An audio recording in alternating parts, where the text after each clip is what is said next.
capítulo de número 1, livro do Êxodo, capítulo de número 1, a partir dos versículos 15 até o versículo de número 22. Estamos falando sobre as parteiras hebreias. É a última mensagem da série que nós intitulamos Ilustres Desconhecidos da Bíblia, e vamos fazer a leitura da palavra de Deus. Êxodo é o segundo livro do Pentateuco. Todo mundo já encontrou? Louvado seja Deus.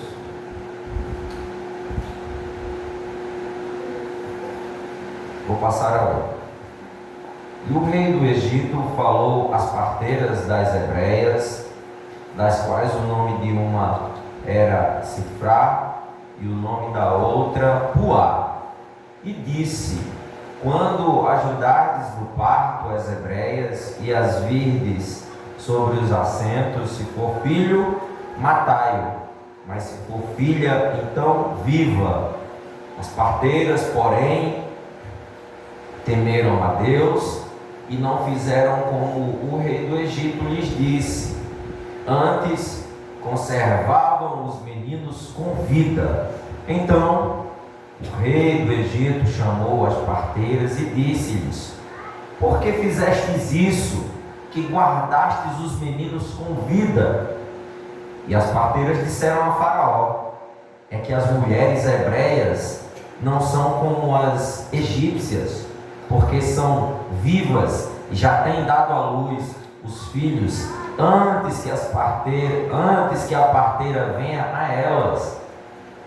Portanto, Deus fez bem às parteiras, e o povo se aumentou e se fortaleceu muito.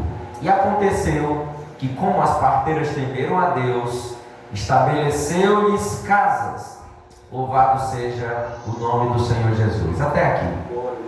Senhor, muito obrigado por tua palavra. Muito obrigado nesta noite, porque nós estamos aqui debaixo da tua palavra.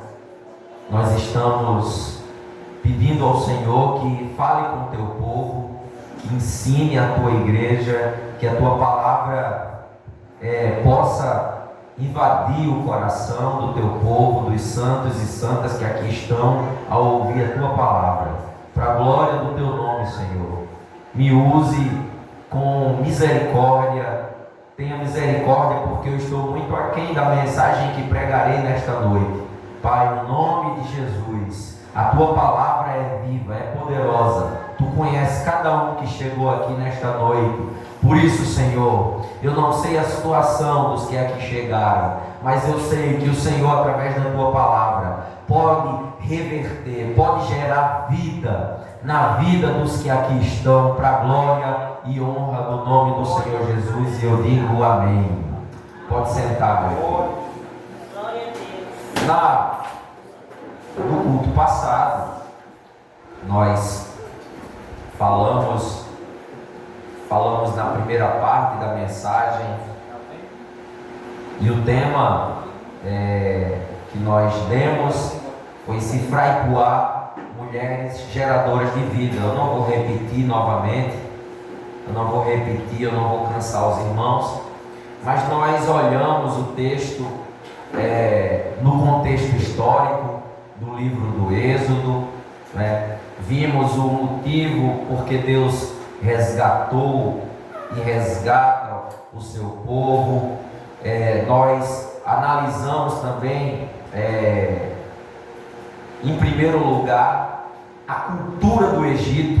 A minha ideia, quando escrevi, quando propus essa mensagem aqui às ilustres desconhecidos, foi trazer algo que pudesse conectar vocês com essas pessoas que são, assim, aparentemente desconhecidos dentro da Bíblia, né? Essas parteiras, a gente olha e não consegue, assim, a priori, a princípio, enxergar a relevância deles aqui dentro, delas aqui dentro das Escrituras. Mas a minha ideia aqui, quando Deus me deu essa mensagem, foi de apontar para a igreja do Senhor com relação à cultura do Egito.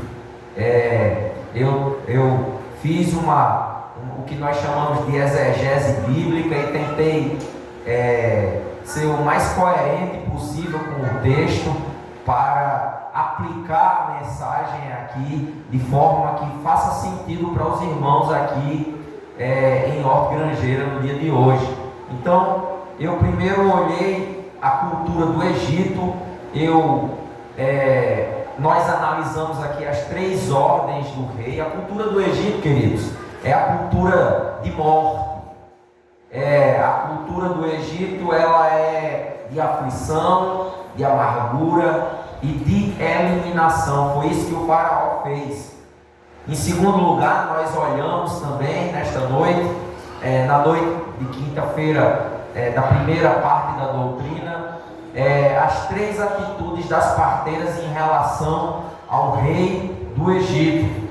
Nós vimos que essas mulheres, como geradoras de vida, elas primeiramente não se dobraram às pressões do sistema. Por que eu coloquei isso? Porque o rei do Egito aqui havia dado uma ordem a estas parteiras, e a ordem era que elas matassem as crianças. A ordem era que elas eliminassem os meninos que nascessem naquele período, naquele momento. E elas, diz a palavra de Deus, que não cumpriram, não atenderam a ordem do rei. Diz a palavra de Deus que elas se rebelaram. Então, o rei do Egito, ele tinha um plano. O seu plano era, a princípio, exterminar todos os meninos, mas isso comprometeria toda a história da salvação. Eu vos disse isso aqui na quinta-feira, porque provavelmente o menino Moisés e quantos outros meninos que fariam história no povo de Israel, na nação israelita, não teriam vindo ao mundo. Mas é claro que Deus não permitiria que Satanás tivesse a última palavra, porque o Senhor ainda controla, domina, ainda tem o poder na história. Louvado seja Deus. Então, nós olhamos e aplicamos também o padrão de morte dos nossos dias, né? Nós falamos sobre isso, falamos sobre o experimentar da boa e agradável vontade de Deus, que é diferente do padrão do mundo, o padrão de morte. E aí, nós falamos que as mulheres escolheram, em segundo lugar, temer a Deus. Expliquei o que era temor a Deus aqui, e ficou faltando apenas um último ponto para nós caminharmos para o fim desta mensagem, das 3 verdades iniciais dessas mulheres. A terceira é que elas preferem preservar vidas. Então, essas mulheres, em primeiro lugar, essas mulheres, elas não se dobraram às pressões do sistema. Em segundo, elas escolheram temer a Deus.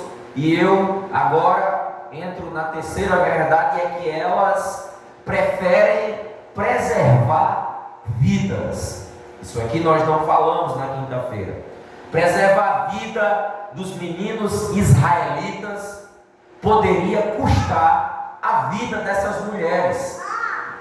Você precisa nesta noite saber de uma coisa, amados irmãos: é Deus quem cuida da vida da igreja. É Deus quem cuida de você. É Deus quem cuida de mim. Nós fazemos os nossos planos, nós fazemos os nossos cuidados, nós fazemos os nossos projetos, mas a verdade é que é Deus quem cuida do seu povo. É Ele que vela por nossa vida. É Ele que faz por mim e por você o que nós não podemos fazer, o que eu não posso fazer. A verdade é que nós vivemos em um mundo de morte. As pessoas que chegam, por isso que eu coloquei aqui que nós precisamos preservar vidas, porque as pessoas que chegam a este lugar, a igreja do Senhor, elas precisam experimentar vida. Nós, como igreja, como geradores de vida, como Cifra e Puá nos dias atuais, nós temos esta missão, nós temos a palavra de vida, nós somos quem dá vida a estas pessoas no sentido espiritual. Às vezes uma palavra pode matar uma pessoa, e é nós que somos os guardiões da palavra do Senhor. Devemos ser aqueles que conservam. Deus nos chamou para manter vidas, e manter vidas é cuidar daquilo que Deus entregou em nossas mãos. Louvado seja Deus. É minha missão, queridos irmãos. É minha missão. E pensem que missão árdua. Hoje, pregar a palavra de Deus como o dirigente de uma congregação é uma missão árdua. E é minha responsabilidade. E de Michele, porque ela é minha esposa, pregar a palavra. É minha responsabilidade cuidar de vidas, dos crentes que chegam aqui. É minha responsabilidade nos preocuparmos com os pequenos detalhes, em gerar vida nas pessoas, em ter uma palavra de vida, de esperança. Enquanto a igreja do Senhor estiver aqui na terra, nós devemos nos apresentar, eu e você, como estas parteiras, trazendo vida espiritual, ganhando almas, inspirando pessoas a servir, conduzindo pessoas à vida de Cristo, apresentando pessoas a Deus, a palavra de Deus. O que é que o mundo quer? O que é que o faraó, o diabo quer fazer? Ele quer exterminar vidas, ele quer acabar com as almas. Mas nós, como igreja do Senhor, temos uma missão, e esta missão é ser gerador e geradora de vida. Os irmãos sabem que essa é a primeira igreja que eu e Michele estamos à frente, e muitos aqui, meus irmãos, têm sido instrumento de bênção para nos incentivar.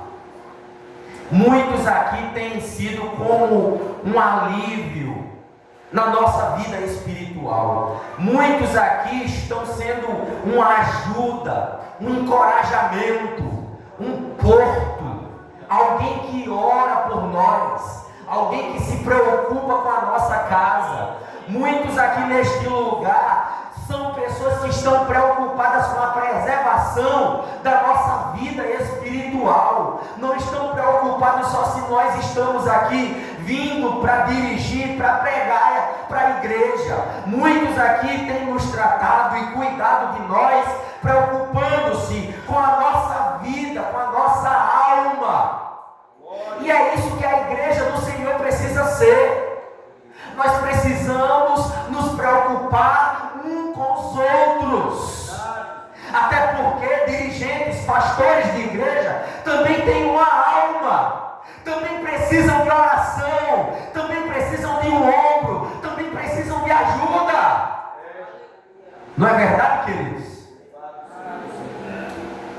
Agora, quando existe rejeição, contraposição, embate, as coisas se tornam difíceis, Sandrinho. Mas graças a Deus, a igreja de Horta ainda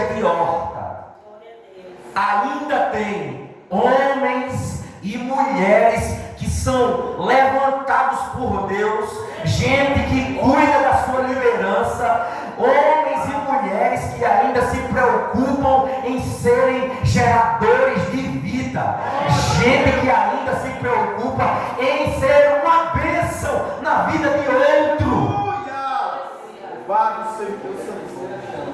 Aleluia! Quando o rei do Egito chama as parteiras para responderem por qual motivo ainda havia meninos no meio do povo de Israel, elas dão uma resposta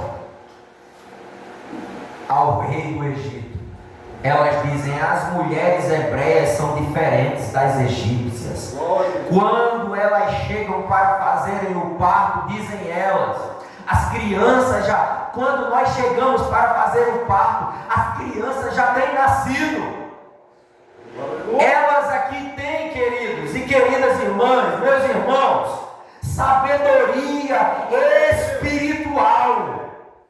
As mulheres precisam ser as hebreias, aquelas que servem, aquelas que temem, aquelas que conhecem, precisam ser diferentes espiritualmente falando. Estas parteiras, elas tiveram aqui uma sabedoria espiritual tremenda. Porque eu chamo isso de sabedoria espiritual? Porque aparentemente o texto está aprovando a mentira. Porque elas estão mentindo aqui, supostamente, vamos dizer assim. Mas a verdade não é essa.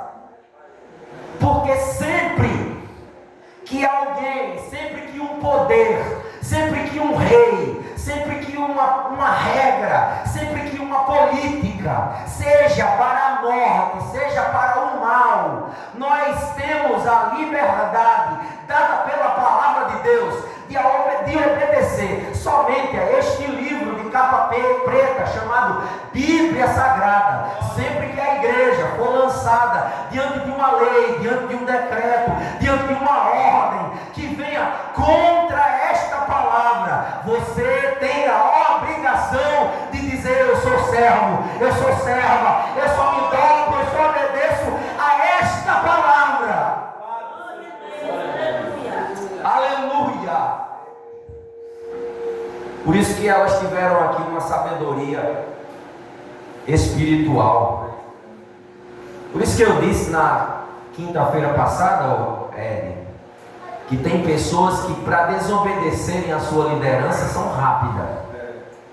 Porque aqui não dá demissão. Mas quando a pessoa está, por vezes, no seu trabalho, um exemplo, você ouve calado, e às vezes até cumpre coisas antibíblicas, obedecem regras que colocam você. Às vezes alguém liga e você está lá na recepção, aí o seu patrão diz assim: diga que eu não estou. Aí você diz assim: ele não está, mas ele está lá e você está mentindo para ele. Mas quando é para nos colocarmos contra estas questões, nós somos difíceis, nós não obedecemos, mas muitas vezes nós nos levantamos contra a liderança, contra a igreja, contra os pastores. Não é assim? Mas essas mulheres aqui eram crentes. Glória a Deus. Aleluia. Eu prefiro desobedecer a lei dos homens e ir para o céu do que obedecer e desobedecendo assim essas leis que contrariem a palavra de Deus. Eu vou para o céu do que obedecer a lei de homens que sejam contra a lei da palavra de Deus e caminhando assim para o inferno. Elas tiveram sabedoria espiritual. Hebreias realmente são diferentes. As mulheres de Deus, elas não estavam mentindo, porque as mulheres de Deus, os homens de Deus, aqueles que verdadeiramente são de Deus, eles são diferentes, amém? Agora, para a gente já caminhar para o fim, Quando alguém decide temer a Deus, o céu sempre manda a resposta. E é a última parte dessa mensagem, é o que Deus faz. O que é que Deus faz aqui dentro desse texto? Porque eu mostrei a cultura do Egito, eu mostrei as 3 atitudes das parteiras como geradoras de vida, mas eu preciso entender aqui o que Deus faz dentro do texto. O que Deus faz como resposta ao que estas mulheres fizeram. Diz o texto, versículo de número 20, você pode olhar aí na Bíblia. E Deus foi bom para as parteiras. Você pode repetir comigo? E Deus foi bom. Vamos fazer o seguinte, vamos mais alto para parecer que tem mais de 10 pessoas aqui na igreja.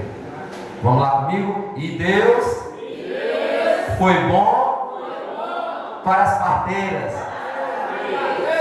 Amém.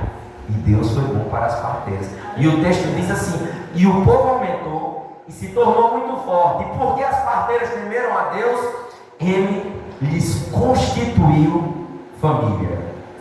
Primeira coisa, Deus foi bom para as parteiras. Essas mulheres, elas foram tão importantes, Wellington, na história bíblica, que os nomes delas foram citados. Deus tem sido bom para você? Deus tem sido bom para você? Deus tem deixado faltar alguma coisa na tua vida? Deus tem cuidado da sua história? Deus tem controlado? Você tem tomado café da manhã? Você tem almoçado? Você tem jantado? E tem alguns mais bem-aventurados que ainda faz um lanche, um pós-lanche, e tem gente até que faz 5 refeições durante o dia. Você tem andado descalço? Tem não, você tem uma roupa. Você tem sido vestido pelo Senhor. Você tem experimentado do cuidado dele. Ele tem lhe sarado, ele tem lhe dado vitória na sua vida, na sua caminhada. Então você precisa dizer nesta noite que Deus é bom.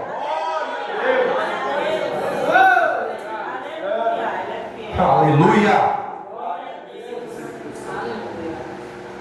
Moisés, como escritor de Gênesis, ele sabia por demais da cultura que existia sobre o nome no Egito. Existia uma importância sobre o nome no Egito.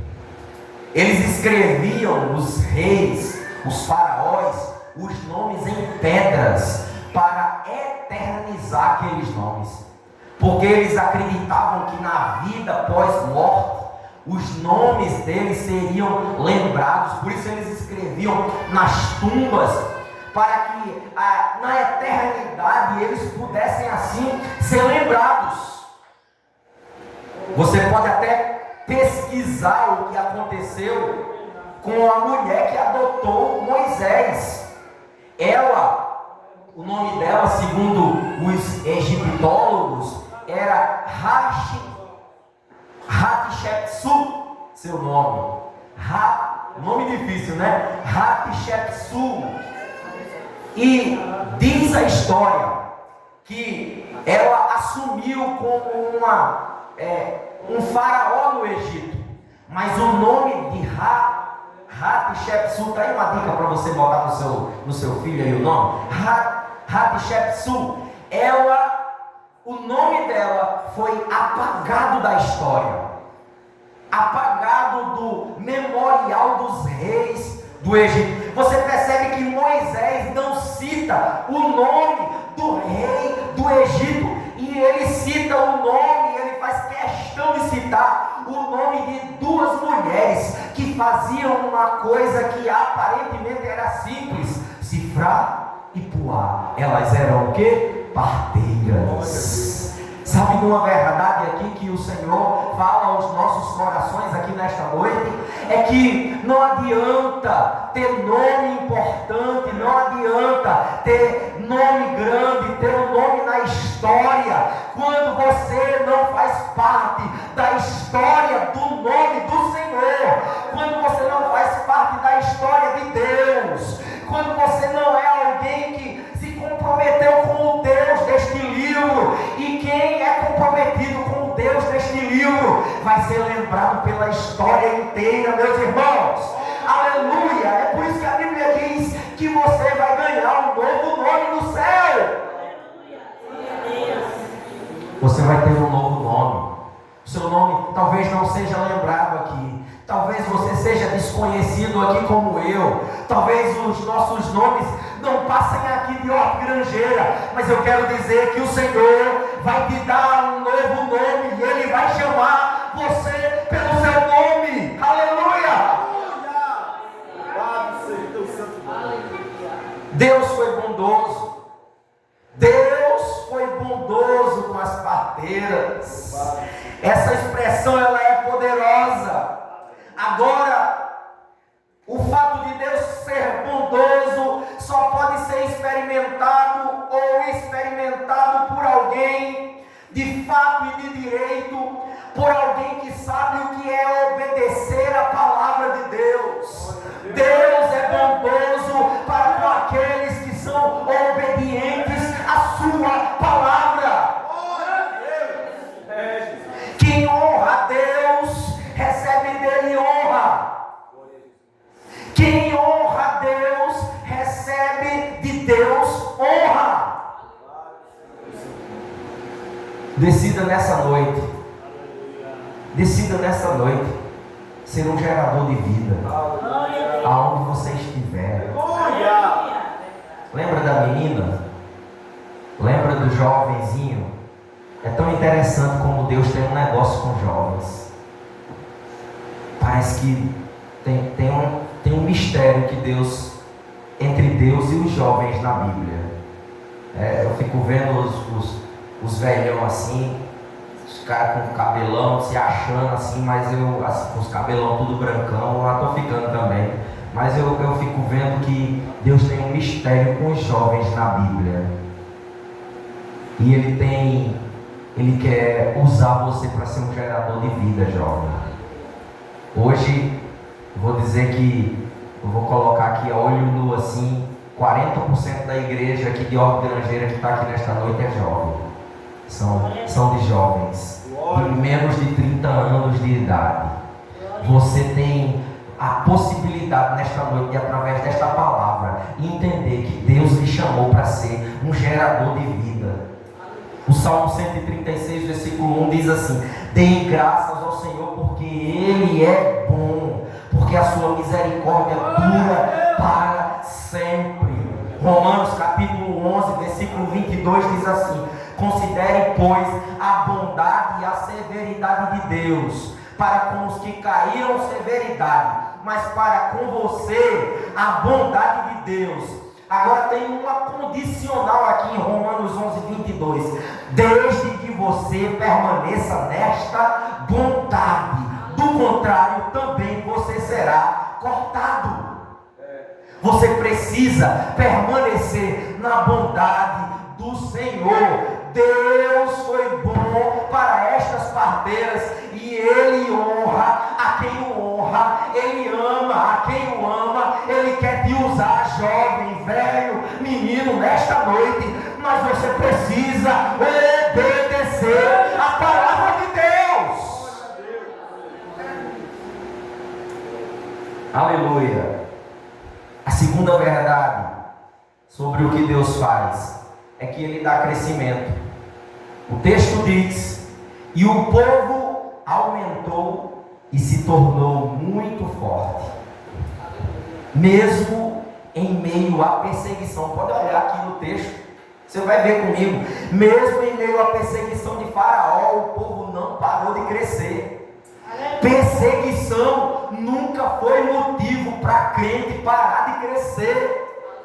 Prova, às vezes a gente olha uma cara feia, já quer deixar de vir, já não quer mais vir para o culto. Às vezes a gente olha assim, um gato pingado no culto de doutrina, 5, 10 pessoas, 8 pessoas, 20 pessoas, a gente já fica triste, já fica murmurando no coração, mas isso não é motivo, porque Deus é bom, meus irmãos.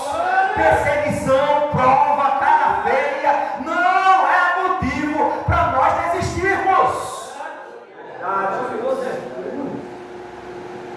Pelo contrário, prova, fortalece.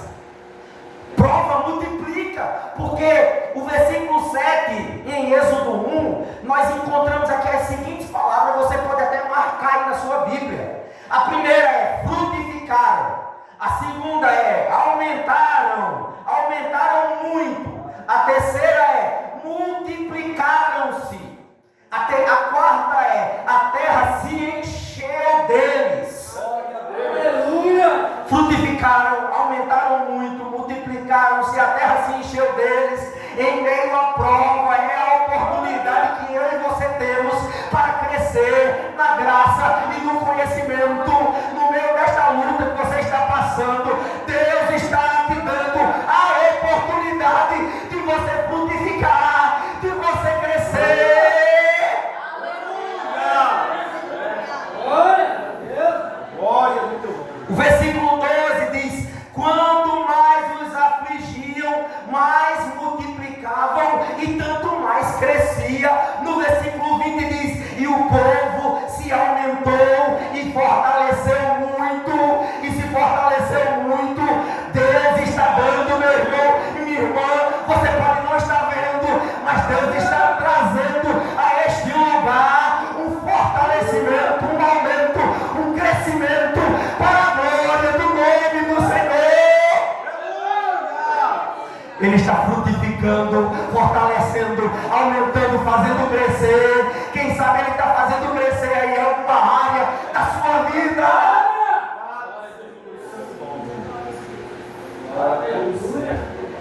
Quem está aqui nesta noite consegue crer nesta palavra? Ou quem está aqui nesta noite consegue dizer que mesmo que venha a perseguição, mesmo que venha a prova, pode dizer assim: eu vou crescer, mesmo que venha a cara feia, a careta de Satanás, mesmo que venha a dificuldade, eu vou crescer.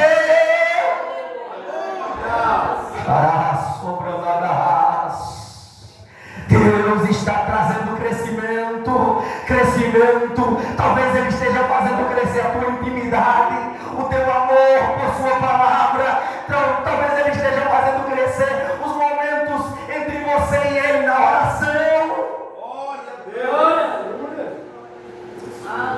Aleluia, aleluia, aleluia, aleluia.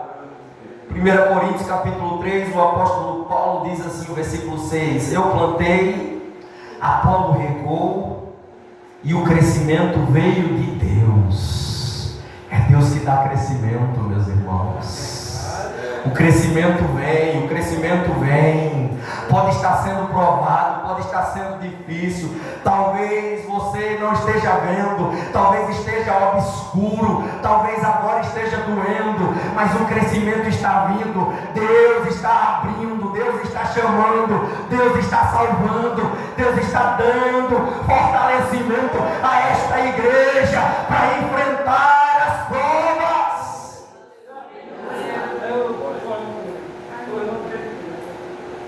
O apóstolo Paulo diz em 1 Coríntios 2,19: não retendo a cabeça, a partir da qual todo o corpo, suprido, bem vinculado por suas juntas e ligamentos, cresce o crescimento que vem de Deus. O crescimento vem de Deus. O crescimento vem de Deus. Deixa eu dizer aqui, meu irmão, minha irmã, o crescimento não vem de rodopios, o crescimento não vem de movimento, de correria, não vem disso. O movimento, o crescimento não vem desses movimentos que muitas vezes não exploram nem a palavra de Deus. O movimento vem deste livro, o crescimento vem deste livro, vem da palavra de Deus. É Deus que dá o crescimento, é Bíblia, é palavra de Deus que faz com que o crente suporte as provas. É desse jeito. Que adianta rodar, pular, marchar, mas quando a prova vem,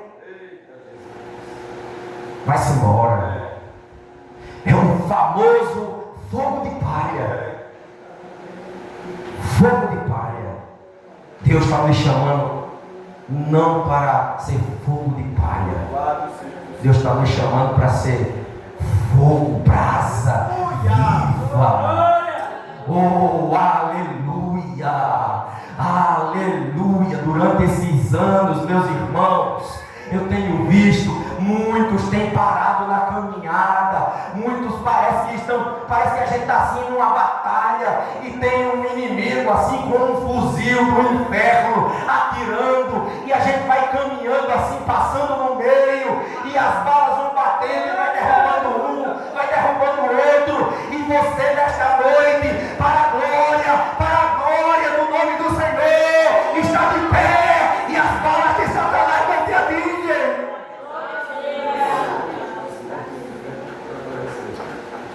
Aleluia. Glória a Jesus. Por último, Deus foi bom, deu crescimento, e Ele deu uma família para essas mulheres. Aleluia. Glória a Deus. Eu só estou dizendo o que o texto está dizendo, eu não estou inventando nada. Se eu posso tomar esta palavra destas parteiras para nós, eu posso dizer nesta noite que Deus ainda dá famílias. Glória a Deus. Aleluia. Deus ainda restaura famílias. Ele ainda restaura casamento. Ele ainda constitui um lar. Ele ainda pega um lar disfuncional todo quebrado. Ele ainda traz filhos desviados, netos desviados. Ele ainda liberta do álcool, das drogas. Porque esta palavra que nós estamos pregando aqui nesta noite não é a palavra de Vil de Crente, é a palavra de Deus. Aleluia. Eu creio, Jesus. Quem é gerador de vida recebe de Deus a dádiva da família. Nós vivemos os dias da desvalorização da família. A família está descartável, está diluída, a família está esfacelada, a família está quebrada, a família está trincada, a família está distanciada, a família está numa situação precária, mas nós, enquanto igreja do Senhor, recebemos esta palavra que eu creio que é de Deus. Por isso que eu digo, receba de Deus nesta noite. Se você é gerador de vida, geradora de vida, em nome de Jesus, receba uma família restaurada e transformada para a glória do nome do Senhor.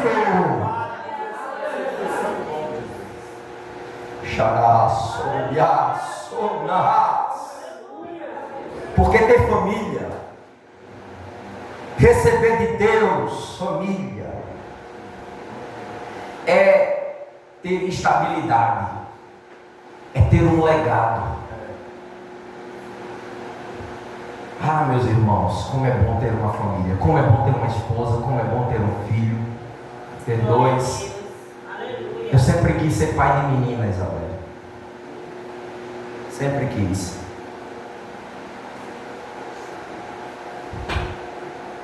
Mas depois que Deus me deu 2 meninos, e eu aprendi como é ser pai de menino, eu acho que eu não saberia, eu acho que a menina iria me estragar, irmãos. Eu acho. Eu ia ser o pai mais estragado, mais bagunçado da face da terra, sendo pai de menina. Eu tenho certeza absoluta que eu não teria moral nenhuma para ela.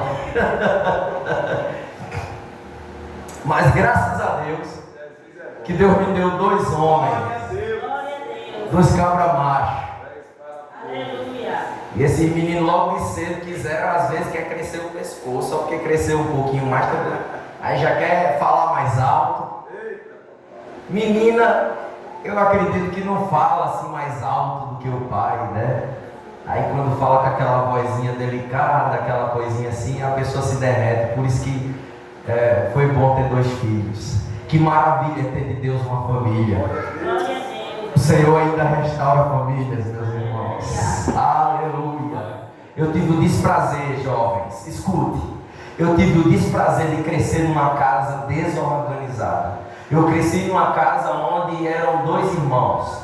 Eu e o meu irmão, éramos em 2. A minha mãe, ela se divorciou muito cedo do meu pai.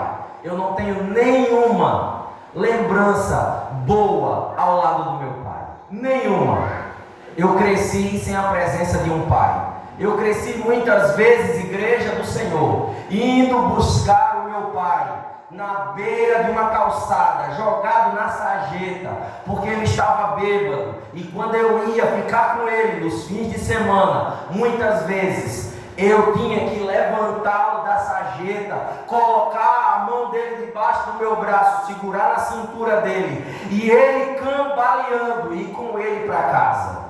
Muitas vezes eu lembro, eu chorava dentro do meu quarto, eu chorava, e eu queria uma família, mas aquele que ainda concede, aquele que ainda faz, me deu a possibilidade de um dia conhecer esta mulher, e através da vida da minha esposa, do que o Senhor fez na nossa vida, eu tive o privilégio de ser um pai. E eu dizia para mim mesmo, no dia que eu for um pai, eu não serei como meu pai foi para mim. Eu vou dar aos meus filhos uma experiência do que é ser um pai, e para a glória do nome do Senhor. Eu não sou perfeito, eu sou falho, cheio de defeitos, mas até aqui o Senhor tem nos ajudado, porque é o Senhor que nos dá família, é o Senhor.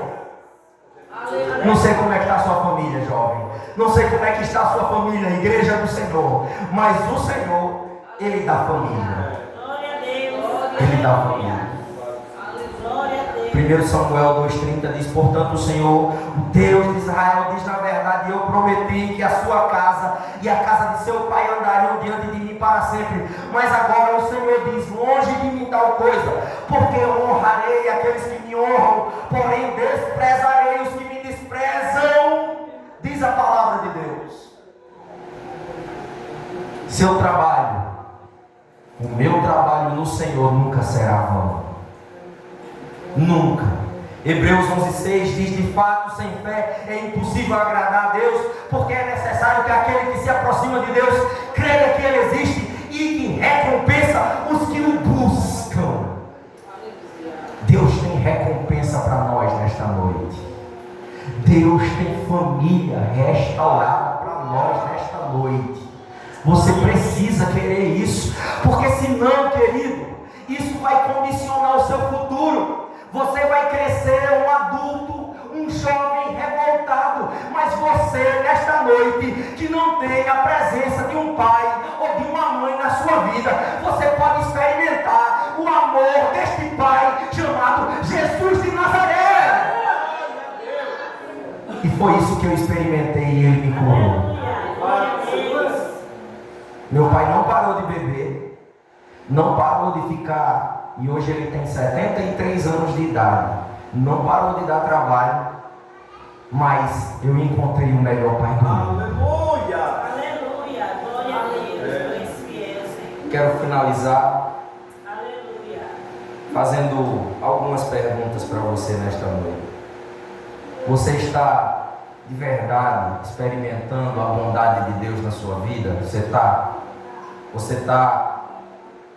Você consegue olhar para a sua vida e dizer assim: Deus, você consegue olhar para você mesmo e dizer assim: Deus é bom comigo, Deus foi bom comigo.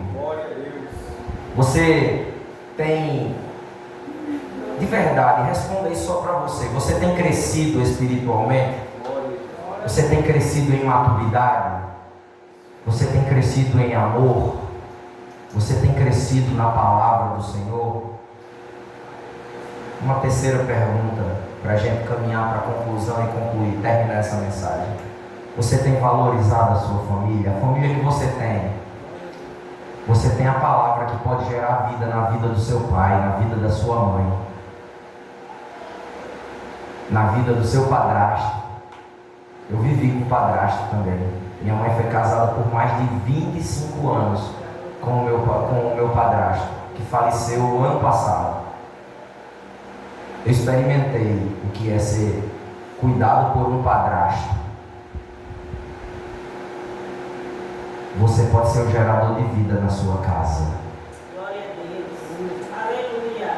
Você pode ser o gerador de vida. Você tem aproveitado, você tem conduzido a sua família lhe vê orando, lhe vê lendo a Bíblia, para querer entender por quê. Por que, meu filho? Por que Luan só gosta da Bíblia?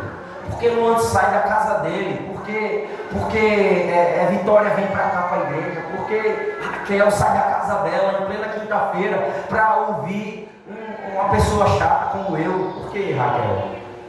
Aí alguém vai perguntar e eu... Por que será? Deus ainda pode fazer o que Ele fez na vida dessas parteiras, na vida desta igreja aqui, na vida desta mocidade, na sua vida. Eu concluo essa mensagem contando a você uma outra história. Eu contei uma na quinta-feira passada e eu quero concluir contando mais uma. É a história de uma enfermeira que foi geradora de vida. Eu amo histórias. Histórias conectam com as nossas histórias, né? De uma forma maravilhosa. A enfermeira que eu quero contar a história dela para vocês, ela viveu na Segunda Guerra Mundial. O nome dela se chamava Irena Sandler. Ela era uma assistente social e ela ajudou a contrabandear. Presta atenção. Irena Sandler, ela ajudou a contrabandear, jovens, 2.500 crianças judias na Segunda Guerra Mundial. Ela levava as crianças escondidas dos guetos da Varsóvia, dentro de caixas de lixo, dentro de sacos de lixo.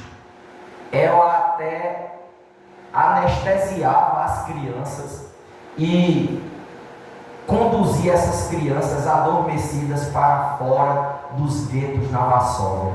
Ela usou o seu trabalho como assistente social, inspetora, e ela entrou e saiu dos guetos escondida, e essas crianças, ela libertava essas crianças. Diz a história de Irena Sandler. Essa mulher era uma geradora de vida, ela não era judia. Diz a história que ela, ao levar essas crianças, ela pegava o nome original da criança, colocava dentro de garrafas de vidro e ela enterrava, para que os comunistas, para que os servos do diabo, aqueles homens alemães terríveis, não descobrissem quem eram as crianças que ela levava. Diz a história que Irena Sandler foi pega, foi maltratada, ela apanhou, foi surrada, mas ela não contou aonde estava nenhuma daquelas crianças que ela levou. Em 1943, Irena, depois de ter sido capturada, né, pelos nazistas e depois de sofrer tudo isso, ela foi libertada, mas ela foi brutalmente espancada, meus irmãos. Diz a história que Irena Sandler foi reconhecida em um memorial lá em Israel, que tem até hoje, chamado de Justa entre as Nações. É uma honraria que é concedida pelo Estado de Israel, pelo Yad Vashem. É um memorial para pessoas que não são judeus e que salvaram judeus na Segunda Guerra Mundial. Essa mulher libertou 2.500 vidas. Aleluia. Glória a Deus. E às vezes a gente está Glória a Deus. se degladiando, se matando, se ofendendo, enquanto Deus tem nos chamado para ser geradores de vida. Aleluia. Glória a Deus. Aleluia. Glória a Deus. Em 2007, Irena Sandler ganhou o Prêmio Nobel da Paz. Ela foi indicada, né? Ela faleceu com 98 anos de idade, irmãos. Ela morreu em 2008. Sabe por quê? Porque quem é gerador de vida enfrenta as provas, as lutas, as dificuldades, mas experimenta também o cuidado e a bondade de Deus. Aleluia. Glória a Deus. Vou encerrar essa mensagem. Ilustres desconhecidos da Bíblia. E eu até escrevi aqui, não sei de verdade como será o próximo ano. Não sei. Não sei de verdade como será o próximo ano, mas posso garantir